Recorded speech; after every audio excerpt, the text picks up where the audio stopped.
எல்லோருக்கும் வணக்கம். Welcome to செயல் டிவி புகழ் யூடியூப் சேனல்.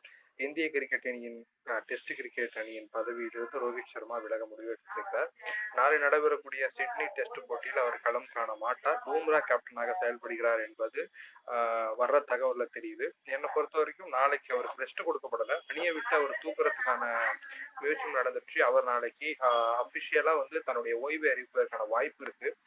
2014ஆம் ஆண்டு டிசம்பர் மாதம் தான் இந்திய கிரிக்கெட் அணியோட டெஸ்ட் கிரிக்கெட் அணியிலிருந்து நான் விலகுவதாகவும் கேப்டன்சியிலிருந்து நான் விலகுவதாகவும் அறிவித்தார் மகேந்திர சிங் தோனி. அதே போல ரோஹித் சர்மாவுக்கும் இந்த ட்ரிப் அமைஞ்சிருச்சுன்னு நான் நினைக்கிறேன்.